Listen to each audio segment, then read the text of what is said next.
So much for choosing us. Straight to our very first story. President Akufo-Addo has spoken about the motive behind his recent ministerial reshuffle, which comes at the tail end of his last term in office. Breaking away from his usual practice of maintaining ministers for extended periods, the president initiated a significant overhaul in response to mounting pressure from political parties, civil society groups, and even members of his own party. Now, this move, announced on Wednesday, February 14, saw approximately 12 current ministers, including 10 cabinet ministers and 2 regional ministers affected by the reshuffle. Notably, Finance Minister Ofori-Atta was also removed from his position after surviving earlier calls for his dismissal. However, the opposition National Democratic Congress and its minority members of parliament have criticized the decision as belated and lacking inspiration. Akufo-Addo, for example, the party's general secretary, described the reshuffle as maintaining the status quo rather than delivering the desired change for Ghanaians. In a response to the concerns surrounding his recent ministerial reshuffle, President Akufo-Addo has been speaking to us on that and stressed that the decision was made with the best interests of the citizens in mind rather than to cater for the preferred views of personal preferences, basically. Now, speaking to Joy News' foreign affairs correspondent Blessed Suga in Addis Ababa, Ethiopia, the president underscored the importance of prioritizing the farewell of the people in all governmental decisions. Now, the president said, quote, "It is for the people of Ghana, not for me," end of quote. On the back of that, we do know that Finance Minister Ofori-Atta has mounted a strong defense of his 7-year tenure as Minister for Finance. In a farewell message to staff of the ministry, Ofori-Atta touted what he deemed as the remarkable achievement the Ministry of Finance achieved under his leadership. And my colleague Kenneth JC joins me via Zoom with a copy of the statement. Thanks so much, Ken, for your time. Tell us what more the Finance Minister has been saying in this memo.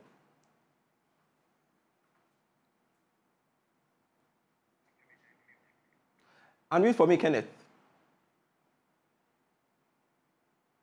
Okay. Am I audible now? Yes, you are.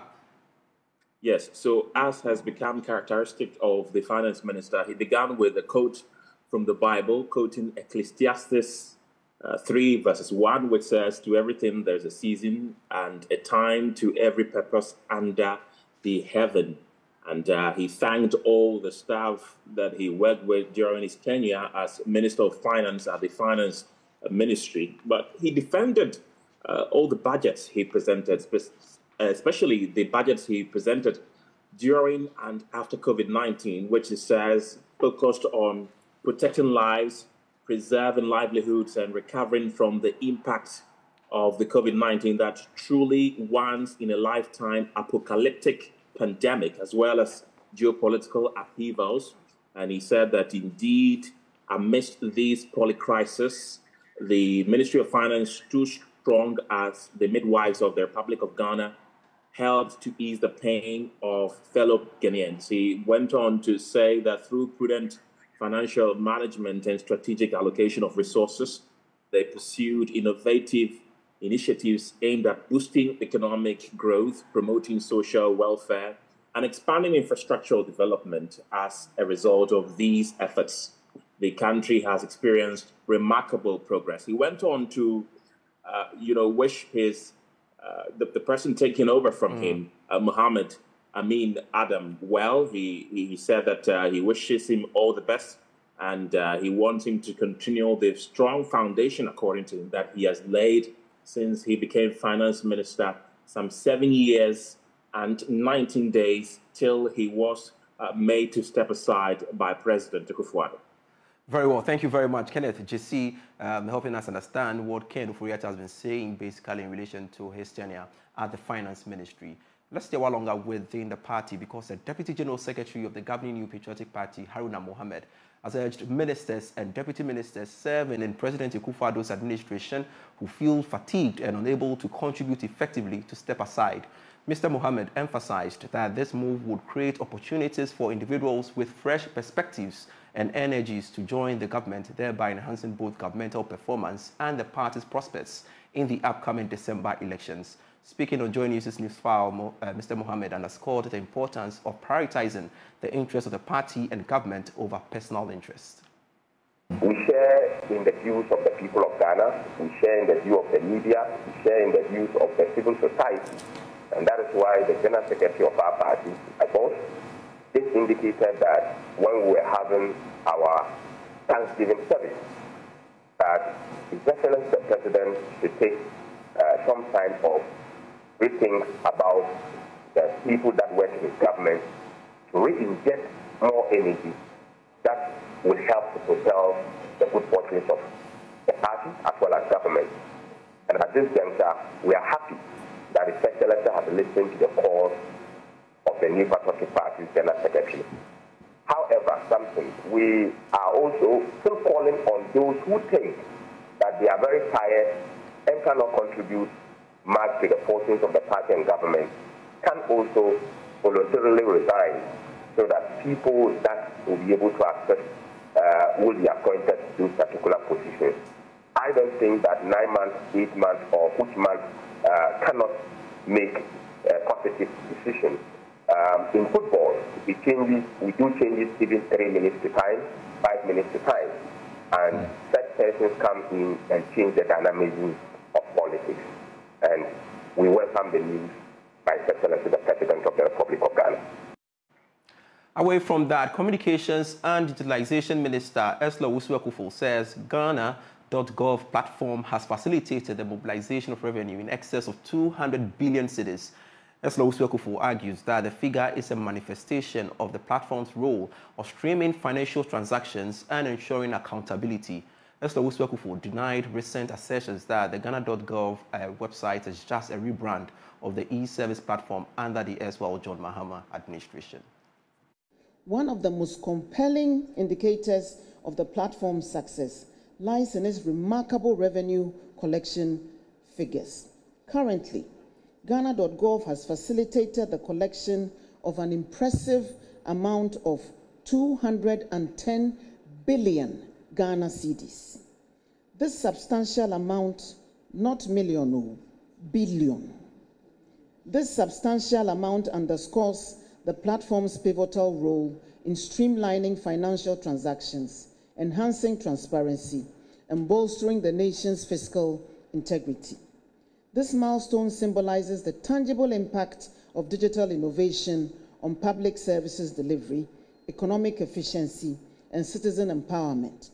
By harnessing the power of technology to centralize and optimize revenue collection processes, Ghana.gov has not only expedited financial transactions, but also minimized bureaucratic red tape and mitigated the risk of revenue leakages, effectively addressing the issue of public sector corruption.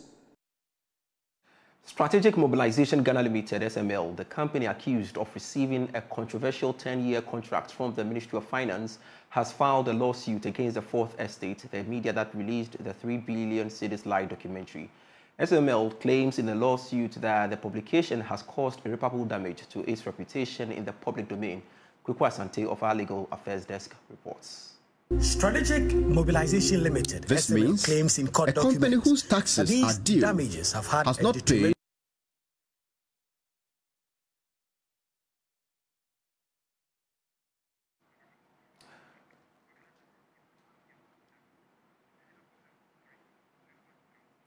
We sincerely apologize for that. Now, your election headquarters launches tomorrow, Monday, February 19, at the forecourt of the Accra Metropolitan Assembly and at the Obra Sport. Our launch programming starts at 5:50 a.m. live on Joy News, Joy Prime, Adom TV, and also Shira FM, Love FM as well, and all our social media platforms, podcasts, and worldwide on My Joy Online, Adom FM Online, and Love FM. Now, the launch of election headquarters is sponsored by Syntex Tank and Petrosol Clean Fuel in full quantity, your election headquarters for an informed electorate. Still watching Joy News Prime. More after this break. Come back to Joy News Prime. We continue with the rest of our stories. Inadequate infrastructure and furniture at the Klo-Gogo Senior High School in the Yulo Krobo municipality of the Eastern Region is disturbing effective teaching and learning. The school is compelled to use its dining hall as classroom while students use their laps as tables. Here's a report by Stanley Nibleu. From afar, all you see is a colorful green and yellow boarding school, but a closer view and the saying, "looks can be deceptive," comes alive. The existing infrastructure tells a worrying story as holes in the floor of classrooms beg for attention. Windows have also been destroyed, compelling the school to improvise to prevent townfolks from accessing the classrooms at night. To manage the situation of inadequate infrastructure and furniture, Ofori-Atta Senior High School practices the multi-grade system of teaching. The dining hall is converted into 2 classrooms to serve a section of the first-year students. Classes are sometimes disrupted abruptly to make way for dining. Other times, the learning space is shared with goats. In 2005, a 3-story classroom project funded by Get Fund was started. After 19 years, it remains an uncompleted building. Currently, classrooms are crowded, furniture is allocated on first-come, first-served basis, and some of the benches from the makeshift dining hall classrooms are also used in other classes. We have general arts 4, but you see general arts 1 and 2 at one class, and 3 and 4 at one class, and even business and agric are in one class. So please, we beg the Excellency Nana Dodanko Akufo-Addo that he should come to our aid. Students must endure the discomforting posture of doing the day's academic work on their laps. When a teacher came to class, we don't do a write note on the board. He dictates, so we should put our books on the table, and we don't have tables, so we should put it on our legs. When the teacher finished dictating, some of the students who don't have tables and chairs feel back pain. The girls' class captain in Form 1, Naomi Ako, is yet to come to terms with the shock of how bad the situation is. I feel bad for my fellow mates who are in lack of tables and chairs. When a child is teaching, for instance, they have to sit on the floor or maybe perched by their friends, which made them feel uncomfortable whilst teaching is going on. The teacher refused to speak with the news team. Eric Tete is a municipal chief executive of Yulokrobo. Though he acknowledged the challenges of the school, he maintained the assembly is financially constrained. I see the problem there as challenges that we need to solve one after the other. And for me, the priority one is furniture. Provision of quality and lifelong education for all is one of the 17 United Nations Sustainable Development Goals to be achieved by 2030. For Ofori-Atta Senior High School to meet the criteria, duty bearers must commit resources to address the challenges.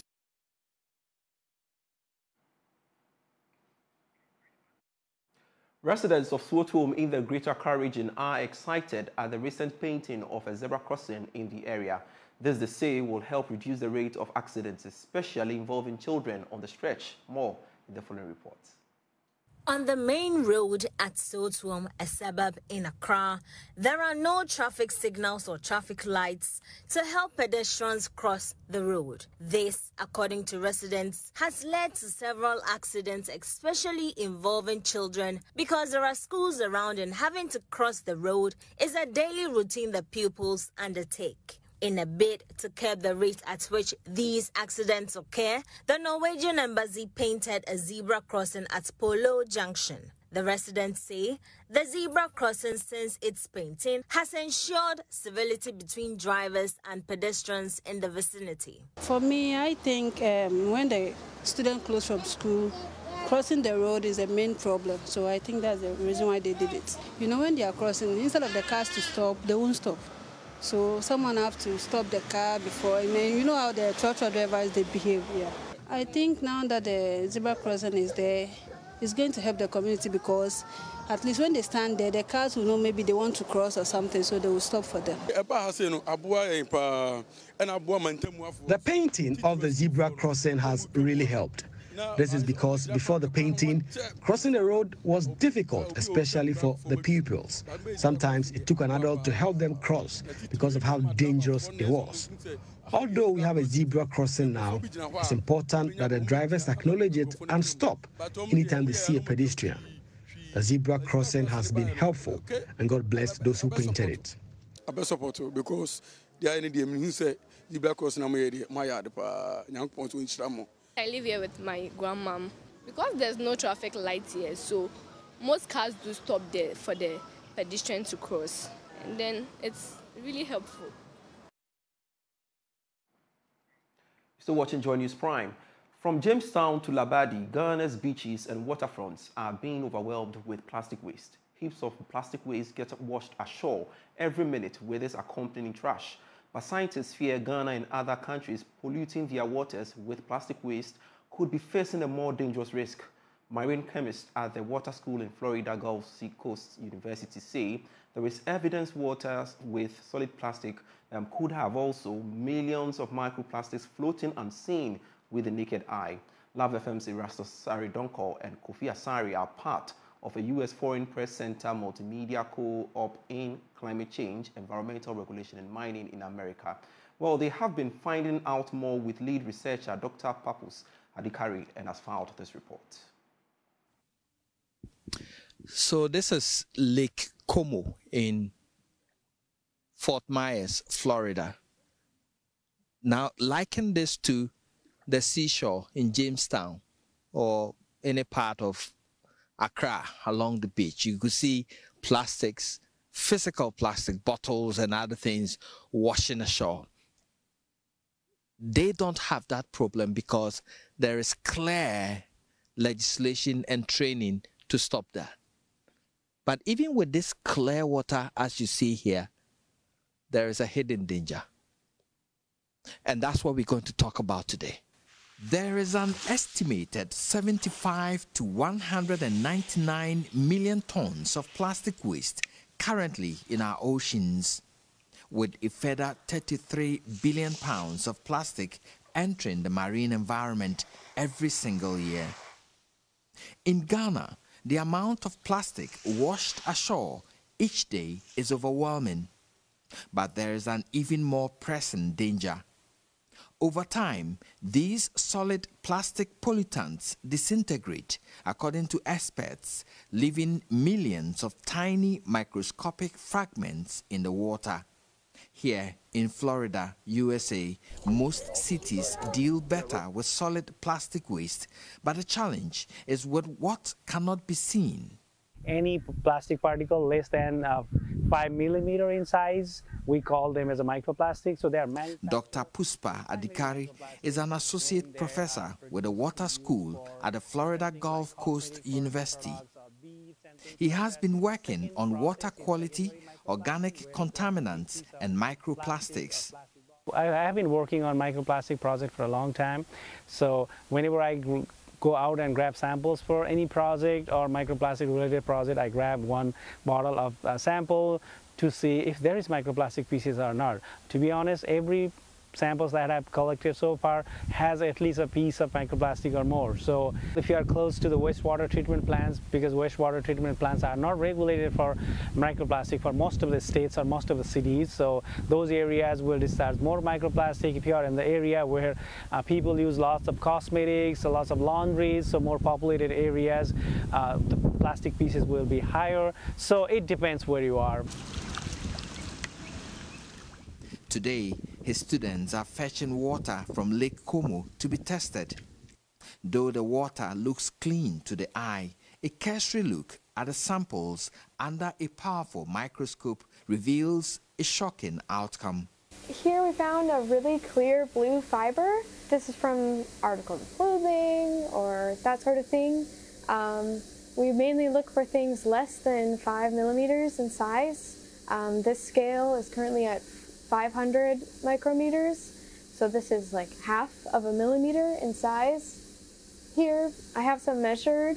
There's some plastic beads that we found and some black and red fibers that are definitely not natural, like algae or anything like that. This is all inorganic material, so we were able to find a few microplastics. They're very, very small, like I said, less than 5 millimeters in length, not visible to the naked. Erastus Asari Donko filed that report. Back home, MP for Medina Francis Xavier Sosu is admonishing young people to build a life for themselves and not think of a full career in politics. According to the MP, there is nothing like career politicians. He was speaking to journalists in Parliament after delivering speeches in the United States as a visiting scholar. We can't be politicians, career politicians, yes. And every young person must know that you can't be a career politician. Find a career. I beg you, find a career. So I'm in politics. In fact, I'm in my third year. But the program I began in the University of Ghana in 2020, which is a PhD in law, I'm actually at the tail end. I should be graduating this year if God permit. And I pray that my supervisors will work with me so that I will be able to tender my final research proposal. But I'll be able to go through the coursework, go through your seminars, go through your what we call the comprehensive examination. And after comprehensive examination, we have experiential learning. We go through all these things until you become a candidate. So it's not an easy thing, but a lot of young people are just taking a lot of things for granted. But you see, life, you can't just take life for granted. We must rise up to the occasion. So I just want to challenge everyone out there that, look, yes, let's do the politics, but we must have a life beyond politics so that at the end of the day, you serve for a definite term, you move and go and live your life, and you can be in your career and do something. You can be out there and still contribute to Ghana. You don't need to be a career politician in order to, contribute to the Republic of Ghana. We want all young people to know that politics is not a career. I mean, they must accept the fact that politics is not a career. And looking at the 21st century, and you look at where the world is going, you cannot just say your work is being a politician. You should have something beyond politics. In fact, this kind of ideology is what has confused a lot of young people who are in school, and you are in school to be a student, but they've turned themselves into politicians in schools. And they come out of school, they don't get job, they become embittered against political parties. But I beg you, I was never a student political activist. I mean, I was an activist to the extent that I stood for SRC president and was doing some disabled projects on campus. But I was not part of any partisan group. And that's all for the bulletin. But before we go, I need to bring this to your attention. Tomorrow, we will be launching our election headquarters at the forecourt of the Accra Metropolitan Assembly and at the Obra Sport. Our launch programming starts at 5:50 a.m. live on Joy News, Joy Prime, Adom TV, Joy FM, Asempa FM, Love FM, and Shira FM. All our social media platforms, podcasts, and worldwide on My Joy Online, Adom Online, and Love FM Online. The launch of election headquarters is sponsored by Syntex Tank and Petrosol Clean Fuel in full quantity. Election headquarters for an informed electorate. Just want to make a date with us tomorrow here on the channel. I am Pius Kojubaka. For more stories, do log on to myjoyonline.com. Pleasure serving you.